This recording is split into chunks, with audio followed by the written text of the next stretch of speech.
mau berdoa terlebih dahulu ya. Mari kita berdoa. Bapa kami dalam sorga, terima kasih Tuhan buat pagi hari ini. Kalau pagi hari ini kami boleh bangun, kami boleh menghirup napas kehidupan kami yang baru.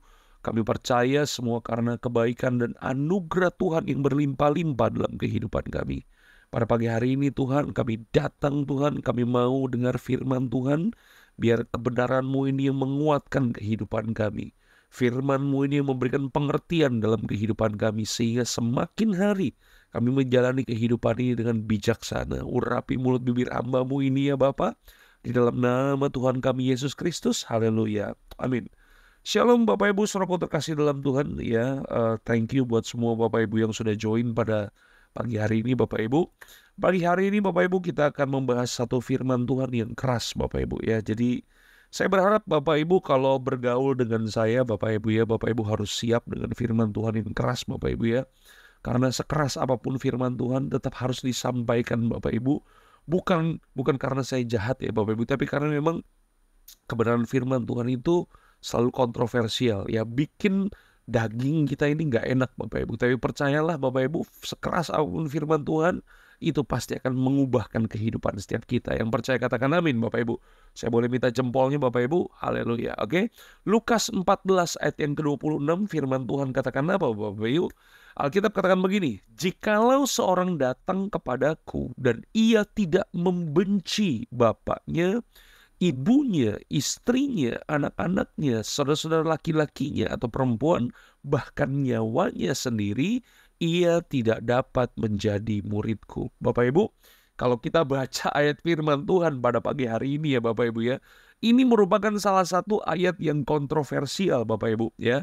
Bahkan ini ayat seringkali dipakai dari agama-agama lain untuk menyerang kekristenan Bapak Ibu ya. Mereka berkata bahwa tuh lihat tuh yang namanya kekristenan, masa kekristenan mengajarkan kita untuk tidak menghormati orang tua kita, bapak kita, ibu kita. Bahkan Alkitab nyuruh kita untuk membenci bapak kita, ibu kita, istri kita, anak-anak kita. Ya, pertanyaannya Bapak Ibu, apakah itu maksud Yesus Bapak Ibu?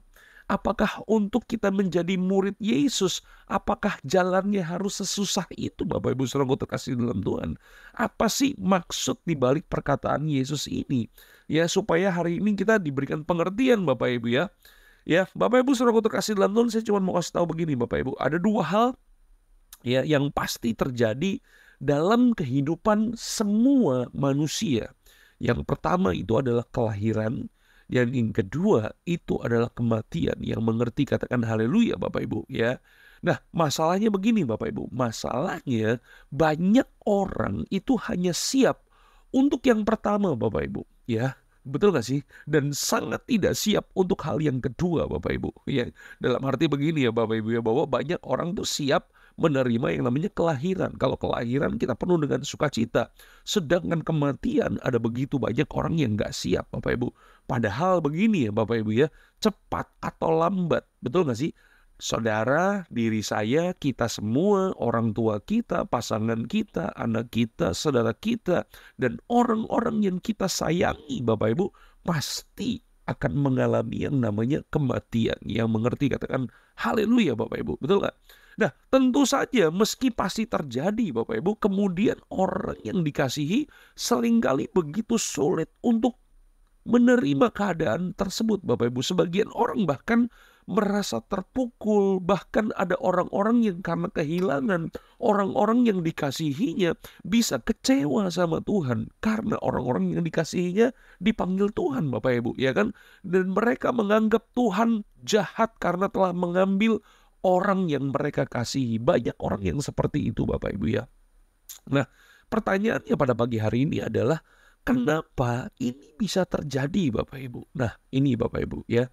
Karena seringkali masalahnya terletak pada bagaimana kita lebih banyak menaruh harapan kita. Ini masalah Bapak Ibu. Ya, ketika kita menaruh sukacita kita, menaruh kebahagiaan kita, bahkan keamanan kita di tangan orang-orang yang kita kasihi tersebut Bapak Ibu. Betul gak sih?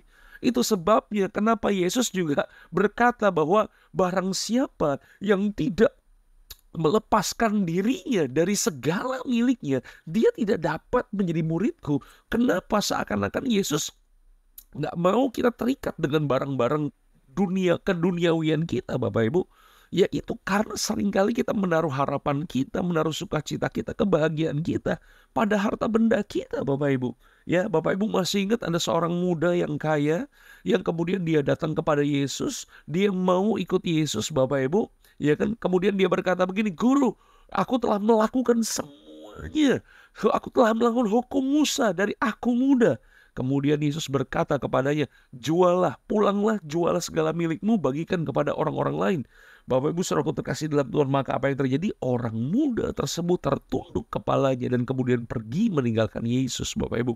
Pertanyaannya, apakah Yesus membenci karena orang itu kaya? Kan bukan itu isunya, Bapak Ibu. Ya, karena apa? Karena begini, Bapak Ibu. Karena setiap kita punya masalah meletakkan kebahagiaan kita, meletakkan harapan kita, sukacita kita, keamanan kita kepada orang yang kita kasihi, kepada harta benda kita. Ya, dan artinya apa? Artinya kita menjadi semakin bergantung dengan keberadaan itu, Bapak Ibu. Ya, kita baru happy, Bapak Ibu, kalau kita bersama-sama dengan mereka. Kita akan merasa aman, kita akan merasa bahagia saat mereka ada bersama-sama dengan kita. Bahkan masa depan kita pun seringkali kita sandarkan dengan keberadaan mereka, Bapak Ibu. Ya, jadi hari ini Bapak Ibu, kalau Bapak Ibu membaca Alkitab, kemudian Yesus seakan-akan menyuruh kita untuk membenci bapak kita, ibu kita, saudara-saudara kita laki-laki, pasangan kita. Itu bukan disuruh kita benci beneran, Bapak Ibu, tapi kita harus gak boleh terikat. Jangan meletakkan kebahagiaan kita pada orang tersebut, Bapak Ibu. Jangan meletakkan masa depan kita kepada orang tersebut, Bapak Ibu. Kenapa? Karena ketika mereka udah gak ada, Bapak Ibu, ya, karena ketika mereka udah meninggal dipanggil Tuhan, Bapak Ibu, kehilangan besar bukan hanya karena kita kehilangan orang yang kita kasihi, Bapak Ibu, tetapi karena kita kehilangan sukacita kita, rasa aman kita, bahkan kepastian masa depan kita. Makanya Bapak Ibu lihat ya, di rumah duka Bapak Ibu, ketika orang yang dikasihinya dipanggil Tuhan, Bapak Ibu, sedihnya bukan main, Bapak Ibu. Betul nggak? Ya kan, karena apa? Itu dia. Karena seringkali kita meletakkan masa depan kita kepada orang yang kita kasihi, Bapak Ibu. Ya, bersedih karena orang yang kita kasihi karena meninggal dunia, itu wajar, Bapak Ibu ya. Sekali lagi Bapak Ibu, kalau ada keluarga saya atau temen, nggak usah keluarga, Bapak Ibu udah pasti sedih. Kadang-kadang temen Bapak Ibu meninggal dunia, saya juga sedih, Bapak Ibu. Betul gak sih? Bahkan Yesus pun pernah mengalaminya, Bapak Ibu. Tapi sekali lagi, jangan sampai kita kehilangan pengharapan kita, bahkan merasa hidup kita tidak lagi berguna, dan kemudian sampai menyalahkan Tuhan. Nah, ini yang nggak boleh, Bapak Ibu ya. Jadi peristiwa menyedihkan harusnya tetap kita pandang dengan cara pandang Tuhan, Bapak Ibu, bahwa Tuhan tetap pegang kendali dan masih ada harapan di dalam Yesus. Yang mengerti katakan haleluya, Bapak Ibu. Jadi hari ini Bapak Ibu ya, Bapak Ibu, saya berharap Bapak Ibu bisa memahami, Bapak Ibu bisa mengerti apa maksud dari perkataan Yesus itu, Bapak Ibu ya. Saya kasih contoh lagi, Bapak Ibu ya. Kalau Bapak Ibu, ini film His Only Son lagi nih Bapak Ibu ya. Sekali lagi Bapak Ibu, kalau Bapak Ibu udah nonton Bapak Ibu, ya kemarin yang minta link film His Only Son udah bisa ditonton kan Bapak Ibu ya. Kalau Bapak Ibu masih kepengen ya nonton film His Only Son, saya akan kasih filmnya Bapak Ibu ya. Bapak Ibu tinggal DM saya akan kasih Bapak Ibu ya. Silakan nonton. Jadi Abraham ini adalah contoh yang sangat luar biasa Bapak Ibu ya. Bayangin Bapak Ibu, saat Tuhan menyuruhnya mempersembahkan Ishak Bapak Ibu, ya kan? Dia bukan hanya sekedar kehilangan anak Bapak Ibu, tetapi Abraham sendirilah yang harus melakukannya. Mempersembahkan Ishaknya itu Abraham sendiri yang harus melakukannya Bapak Ibu. Gak gampang Bapak Ibu, betul gak sih? Tetapi yang luar biasa, Abraham taat. Ya, bukan karena dia nggak punya perasaan Bapak Ibu. Sekali lagi nih Bapak Ibu ya, kalau Bapak Ibu nanti nonton film His Only Son Bapak Ibu, ketika Abraham kemudian mempersembahkan Ishak, bukan berarti Abraham nggak punya perasaan. Ya ada begitu banyak orang kan salah mengerti dengan film ini Bapak Ibu ya. Ini Abraham raja tega, nggak punya perasaan, dasar ya kan lebih lebih mengerikan dari ice cold cyanida. Banyak orang ngomong kayak begitu Bapak Ibu. Ya, Abraham itu punya perasaan. Kalau Bapak Ibu nonton film itu, Bapak Ibu akan mengerti perasaan Abraham waktu dia harus mempersembahkan anaknya Bapak Ibu. Ya, tetapi yang luar biasa, ya, Abraham itu melakukan itu kenapa? Karena dia beriman kepada Tuhan yang pasti punya rencana yang jauh lebih baik daripada apa yang Abraham pikirkan Bapak Ibu. Jadi ada Tuhan di dalam setiap hubungan Abraham Bapak Ibu dengan Tuhan. Artinya begini, Tuhan juga yang akan mengatur hubungan kita dengan orang lain. Hari ini Bapak Ibu entah kita dipertemukan, entah kita dipisahkan dengan seseorang, percayalah bahwa itu semua ada di dalam kendali Tuhan. Yang mengerti katakan haleluya.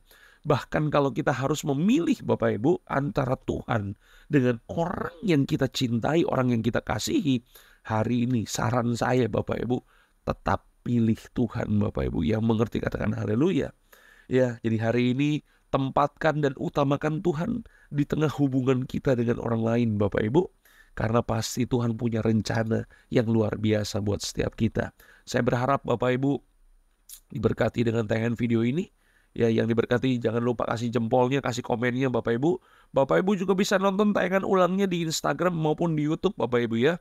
Jadi kalau Bapak Ibu mau sharing-sharing linknya, Bapak Ibu bisa sharing yang ada di YouTube di Rumah Harmoni TV Bapak Ibu. Oke? Sekali lagi Bapak Ibu, hari ini hari Kamis, besok hari Jumat kita akan ngejumpa lagi di waktu yang sama ya Bapak Ibu ya. Mari kita berdoa Bapak Ibu. Bapak kami dalam sorga, terima kasih Tuhan buat pagi hari ini. Kalau kami boleh belajar firman-Mu ya Bapak, kami mengerti kenapa Engkau berkata, barang siapa yang tidak membenci bapaknya, ibunya, pasangannya, saudara laki-lakinya, saudara perempuannya tidak dapat menjadi muridnya Tuhan. Bukan berarti Engkau suruh kami membenci secara literal. Tapi kami mengerti hari ini supaya kami nggak bergantung kepada manusia. Kami tidak meletakkan kebahagiaan kami, masa depan kami, pengharapan kami kepada manusia. Tapi biarlah kami meletakkan kehidupan kami, masa depan kami ke dalam tangan pengasihan Tuhan. Karena kami tahu bahwa di dalam Tuhan masa depan kami ada dan pengharapan kami ada. Tidak pernah akan hilang di dalam Engkau. Terima kasih ya Bapak, materaikan firman-Mu ini.